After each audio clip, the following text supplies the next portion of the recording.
Your species will run first, human. That is why we put a reward on your capture." The words rolled across the steel balcony of Predator Academy, translated into clean American English, and every elite alien hunter above the trial pit laughed like the joke had already ended.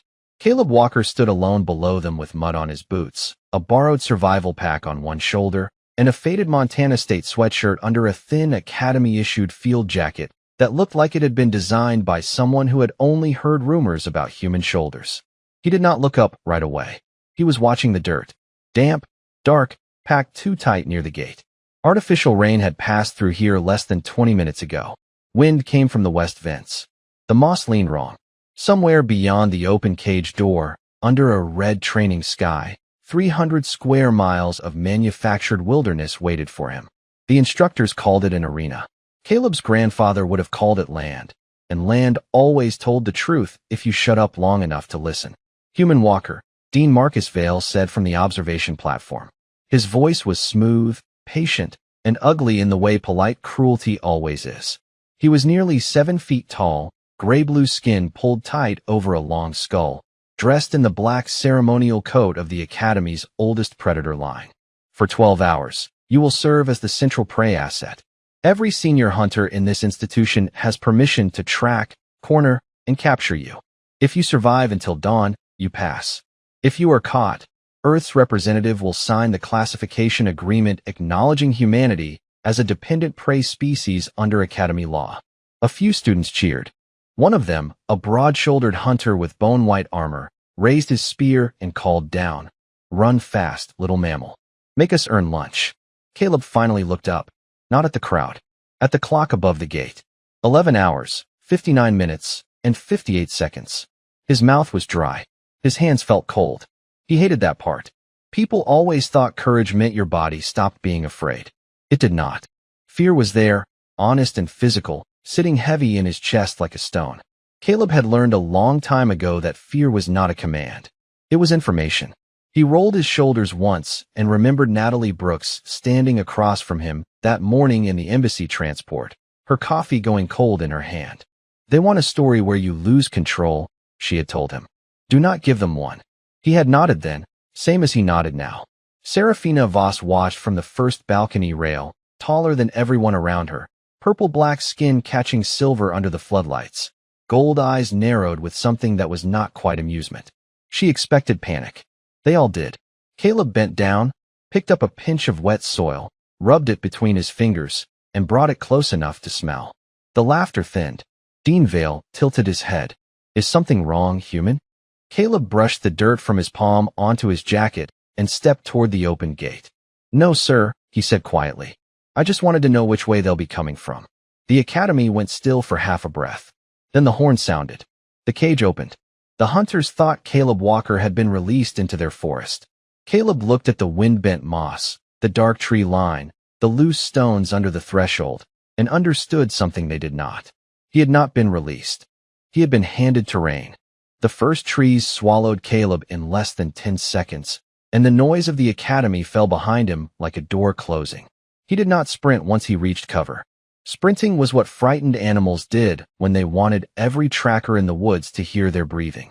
Caleb moved at a steady jog, counting steps, letting his boots land on root, stone, moss, anything that would hold less of him.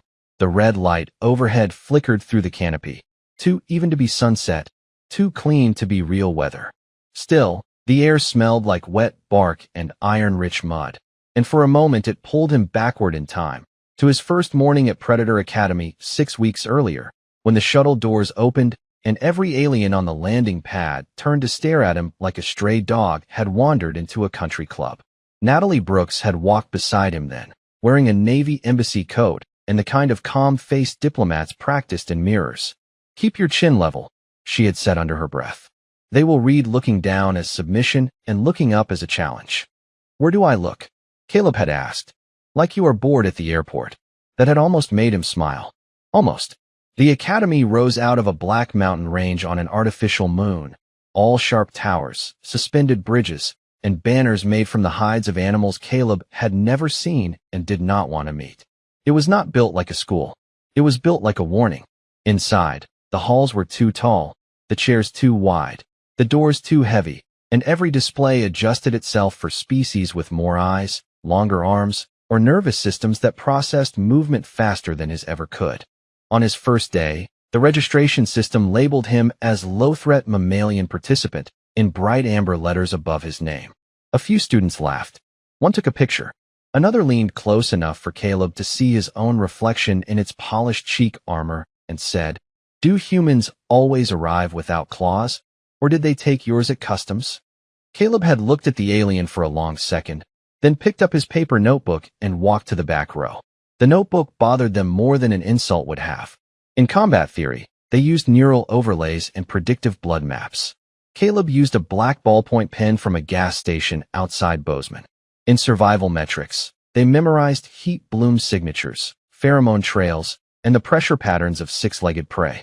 Caleb wrote down wind direction, water access, blind corners, and who in class laughed before thinking.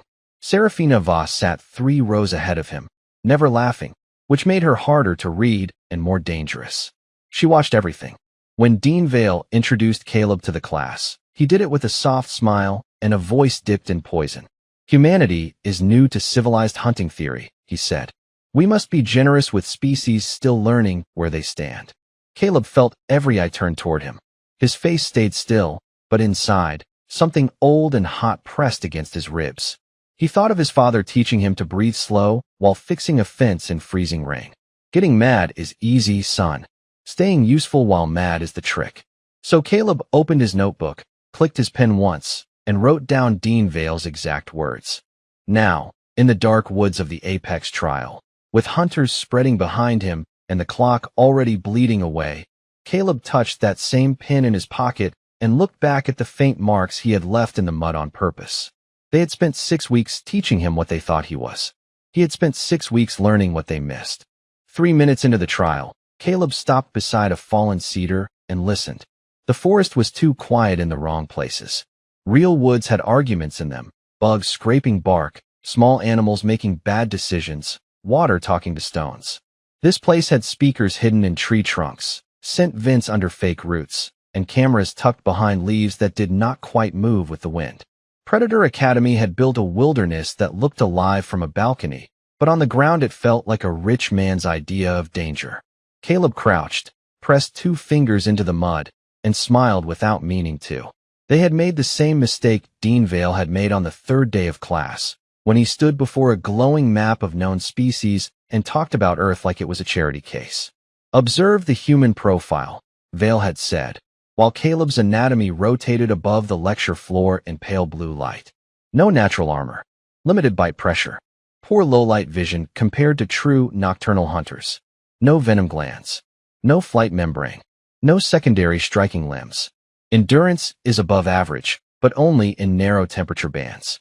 Social aggression is high, but individual threat value remains modest. The lecture hall had enjoyed that. Students clicked, hissed, hummed, and laughed in the ways their bodies allowed. Darius Kane leaned back with his heavy arms crossed and said, "So Earth produced nervous pack animals with paperwork." More laughter. Caleb had sat in the back row with his pen still in his hand. He had wanted to say something. Not a speech, just one clean sentence.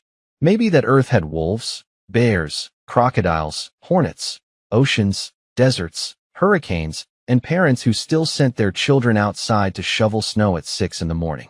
Maybe that a soft body did not mean a soft life. Instead, he wrote down the categories on the board: predator, competitor, scavenger, protected prey. Dean Vale tapped the last one with one long finger. Humanity has objected to this preliminary placement, of course. Young species often mistake discomfort for discrimination. Caleb felt heat rise behind his ears, but his face stayed empty. Serafina Voss turned slightly in her seat, just enough to look at him over her shoulder. She was not smiling. That made it worse. Pity always did. After class, she found him at the practice range while he was trying to calibrate a tracker built for hands with 6 fingers.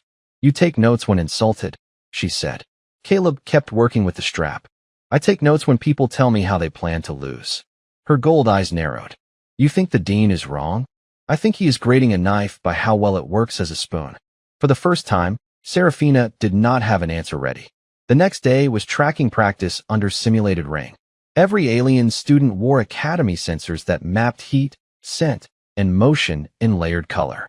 Caleb's unit lost connection twice because the software kept trying to correct for a human pulse it considered abnormal. The target drone crossed a muddy slope and vanished into a stand of black reeds. Within 30 seconds, half the class had split in 3 directions, chasing old scent data and false thermal echoes. Caleb stood still. He watched a line of water gather at the edge of one reed, watched it drip into a print too shallow for the drone's weight, then looked uphill toward a patch of disturbed moss. "It went there," he said. Darius laughed. "Your device is not even on." Caleb shrugged. "The mud is." They found the drone exactly where Caleb said it would be. Nobody clapped. Dean Vale called it a statistical irregularity. Serafina said nothing at all. Now, alone in the trial forest, Caleb reached into his pack, removed the academy tracker, and set it carefully on the wrong side of the fallen cedar. Its screen blinked, still broadcasting his location to anyone foolish enough to trust it. Then he stepped backward onto stone, wiped one boot with wet moss, and disappeared between 2 trees without breaking a single branch. The false tracker blinked beside the fallen cedar for exactly 42 seconds before the first hunting team found it. Caleb heard them before he saw them, because they moved through the trees like people who had never needed to be quiet in their lives. Armor joints whispered. Rangefinders clicked. Boots pressed too hard into mud that remembered everything. From behind a curtain of black reeds, Caleb watched 3 senior hunters spread out around the device, weapons lowered but ready, confident enough to stand tall against the skyline. Darius Kane was with them, white armor polished so clean it caught the red light in sharp pieces. He looked down at the tracker, then at the empty ground around it, and let out a low laugh. He dropped his own location beacon. One of the others tilted his head. Panic response. Darius picked up the device between 2 thick fingers. Human response. Caleb did not move. A mosquito-sized academy camera floated past his cheek, its lens turning silently, and he held his breath until it drifted toward the beacon instead.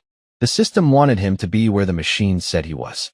That was the first weakness of every expensive cage. It believed its own paperwork. 12 hours earlier, Caleb had stood in a glass conference room while Natalie Brooks argued with Dean Vale across a table that was too high for human comfort. The dean had smiled through every objection. "The Apex trial is tradition," he said. "Tradition does not usually rewrite itself at breakfast," Natalie answered. Her voice stayed calm, but Caleb could see the tightness in her jaw. The original exchange agreement classified Mr. Walker as a student participant, not a central target. "A linguistic distinction," Vale said. "No," Caleb said quietly from the end of the table.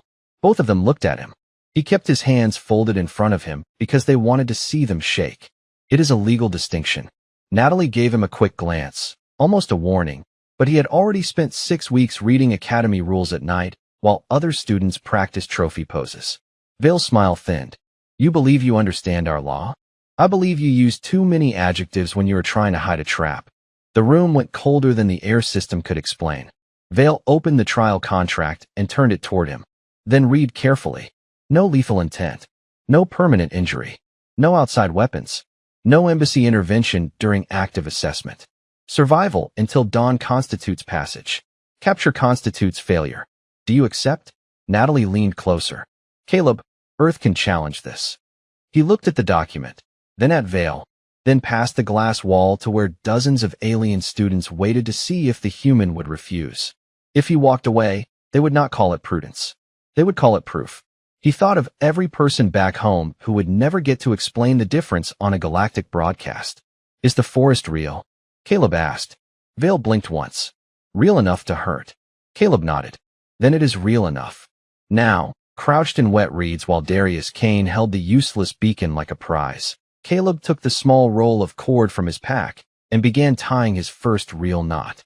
Not fancy, not heroic, just the kind his father had taught him on a fence line in Montana when a storm was coming and there was no time to be dramatic. Up ahead, Darius tossed the tracker aside and pointed toward the narrow valley. He ran that way. Caleb watched them follow the obvious trail he had built for them, step by careless step, and whispered to the empty woods, "No, I like you think I did." Darius Kane led the charge into the valley because pride always liked to walk in front. Caleb watched from 80 yards uphill, belly low against damp stone, one cheek pressed to cold moss, breathing through his nose the way his father had taught him during deer season back home. Not hunting, watching. There was a difference, and the academy had never bothered to learn it. Darius moved fast, too fast for ground he had not earned. His two teammates spread wide with their thermal lenses glowing pale green, scanning the brush for a frightened human shape.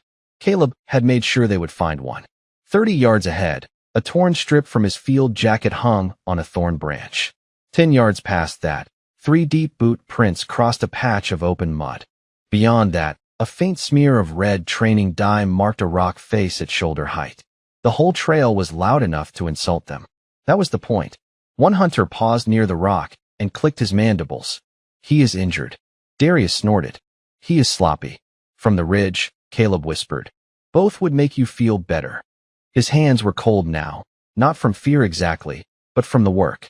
He had used the inner cord of his survival pack, a broken buckle, a flexible root, and the valley's own wet floor. Nothing illegal. Nothing academy censors would classify as a weapon. The rules said no outside weapons. They did not say anything about gravity, mud, or arrogance. Darius stepped over the first cord because Caleb wanted him to. He kicked aside the second because it was placed where a beginner would place it. Then he strode into the low basin, where the mud looked firm under a thin skin of leaves.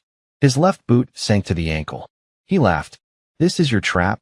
Caleb did not answer. Darius pulled once. The mud held. He shifted his weight, and the root line Caleb had tied around a buried stone tightened across the back of his other boot. Not enough to hurt him, just enough to make strength useless for the first 2 seconds. That was all Caleb needed. Darius cursed, tried to twist free, and triggered the buckle line. A nearby branch snapped upright, flinging a bright emergency marker into the air. The academy drones turned toward it at once, flooding the valley with white searchlight. Darius froze, exposed, furious, and completely visible to every scoring camera in the trial. One of his teammates rushed forward to help and hit the second soft patch, sliding down on one knee into the same harmless, humiliating mud. The third raised his calm. Control, we have located the human's trail. Caleb slowly backed away from the ridge. No, he murmured. You located the lesson. In the observation tower, Dean Vale leaned over the monitor wall as Darius struggled in the basin below. The system still showed Caleb's threat status as low. A red note blinked beside Darius Kane's name, mobility compromised. The Dean's long fingers tightened on the rail. Where is the human? He asked. No one answered. Serafina Voss stood behind him, arms folded, gold eyes fixed not on the trapped hunters, but on the empty ridge above them. Her expression had changed. Not fear. Not yet. Recognition. She was beginning to see the shape of it. Caleb had not outrun them. He had edited what they were allowed to notice. He slipped through a stand of black reeds, stopped long enough to wipe mud across the reflective patch on his sleeve, and listened as the valley filled with angry voices behind him. His chest hurt from holding still too long. His right knee ached from the cold stone. He wanted water. He wanted coffee. He wanted to be anywhere else. But wanting did not change the clock. 11 hours and 12 minutes remained.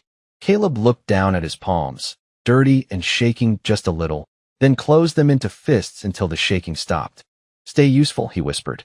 Then he turned deeper into the forest, leaving the first hunters behind him, not beaten, not broken, just forced to understand that the human had never been running in a straight line. By the end of the second hour, the forest stopped sounding empty. It started answering Caleb back.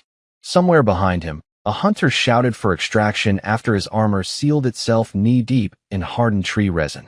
Farther east, another team lost their scent tracker when Caleb fed it a trail of wet fabric rubbed with bitterroot sap, then sent it drifting down a drainage ditch like a wounded animal that did not exist. A third group followed heat signatures into a pocket of steam vents and spent 20 minutes arguing with their own equipment while Caleb crawled past them under a screen of cold mud. None of it was pretty. None of it looked like the clean academy demonstrations where hunters stood tall under perfect lights and named every move before they made it. Caleb was tired, dirty, thirsty, and working with the narrow kind of focus people get when there is no room left for pride. He stole nothing, broke no rule, and harmed no one in any way that mattered. He simply let the forest do what forests had always done to the overconfident.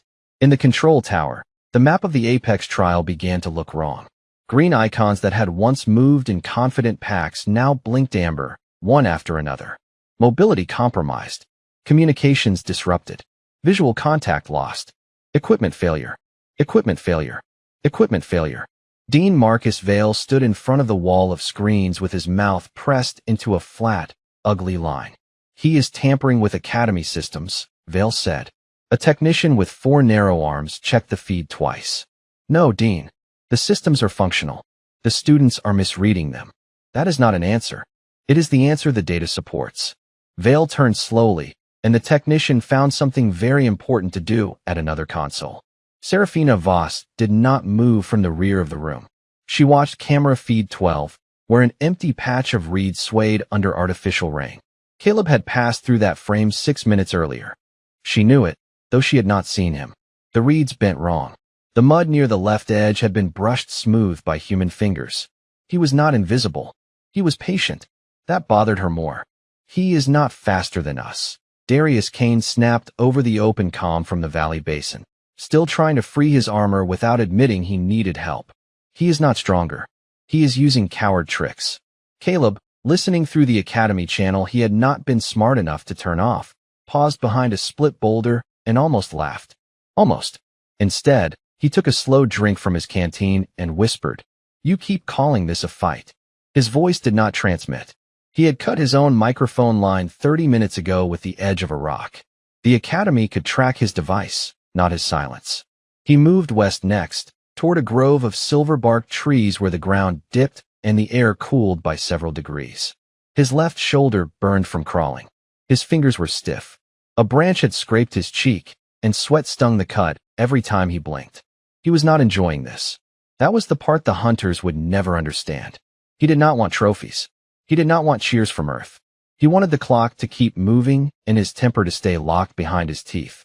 At the grove, Caleb found the next camera node mounted beneath a false knot in a tree. He did not smash it. Smashing was loud and obvious. He tilted a strip of emergency blanket beneath it, just enough to bounce its own status light back into the lens. The screen in the tower filled with a perfect, empty loop of wet trees. Then he dragged 2 boot prints through the mud, turned around, and walked backward for 7 steps before stepping onto stone. 5 minutes later, a team of 4 elite hunters entered the grove and followed the prints in the wrong direction. Serafina watched them vanish into the silver trees and finally spoke, quietly enough that Vale almost missed it. "He is not hiding from the Academy." Dean Vale looked at her. "What did you say?" Her gold eyes stayed on the screen. "He is teaching the Academy to look where he wants." Out in the rain, Caleb lowered himself behind a root wall and listened as another set of hunters passed within 10 feet of him, weapons raised, eyes forward, never once looking down. Serafina found him because she stopped hunting like the Academy had taught her. She turned off her thermal overlay, muted the scent predictor, and walked alone through the cooling rain with her weapon lowered but not careless. The others searched for a frightened mammal. Serafina searched for a decision. That was how she noticed the dry stones beside the creek bed, the one place a tired human could sit without leaving a clean print. Caleb was there, half hidden beneath the leaning roots of a silver-barked tree, washing mud from his hands with a trickle of water no wider than a shoelace. His jacket was torn at one sleeve. His cheek was scraped. His breathing was controlled, but not easy.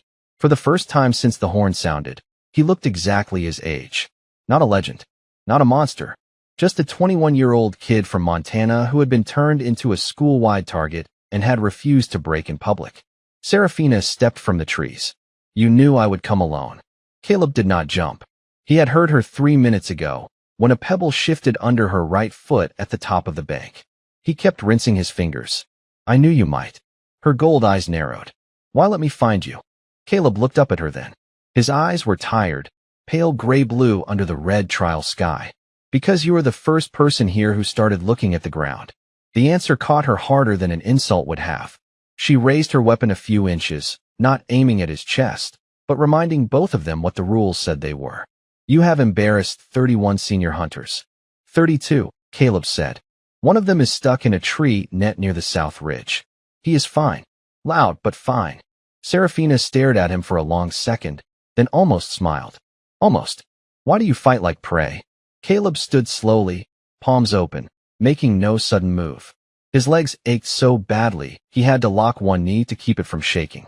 He hated that she could probably see it. I am not fighting like prey.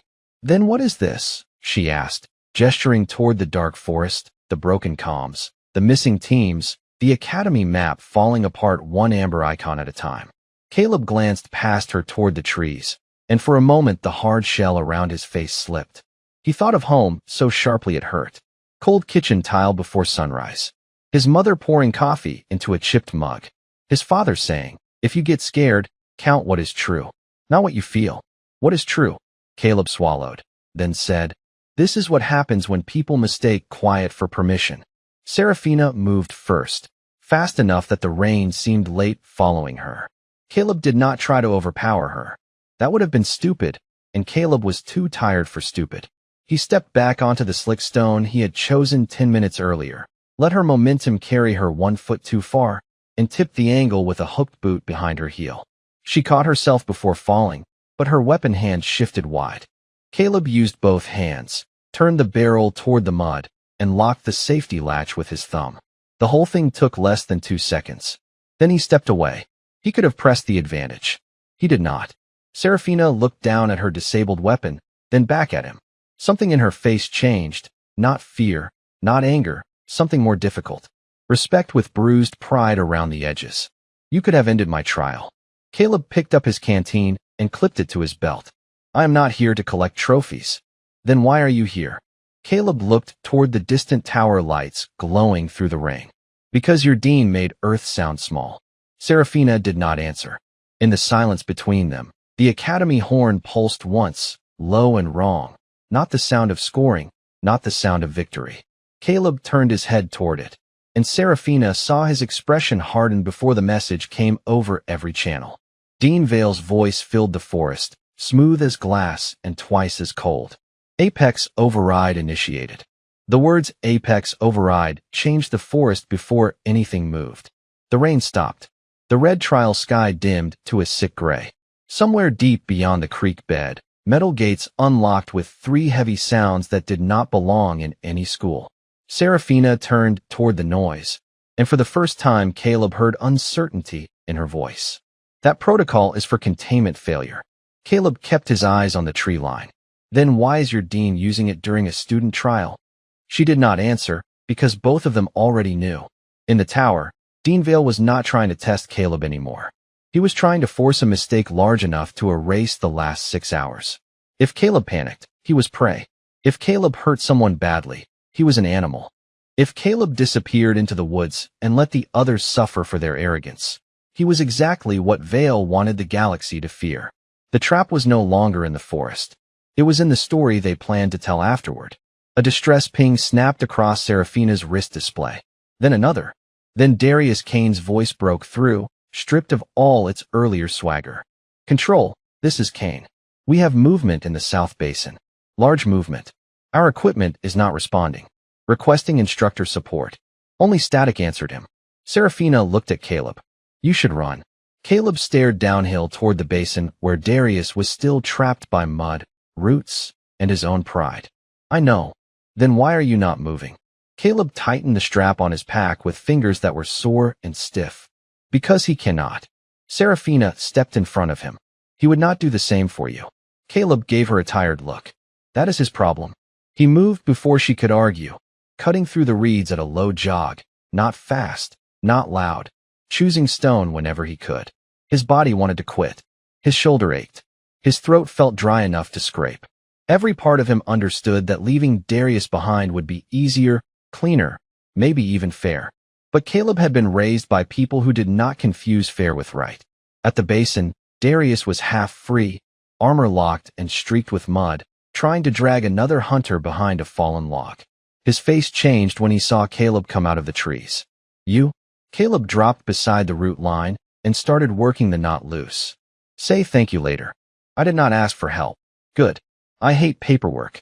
A low shape moved beyond the fog, too big for any student exercise, its tracking collar blinking academy blue. Caleb pulled a flare from his pack, cracked it bright, and threw it hard toward the old steam vents on the west side. The creature turned toward the light and heat. Caleb had counted on that. He had watched every lecture, even the insulting ones. "Seraphina," he called without looking back. "Your left ridge has a manual gate, correct?"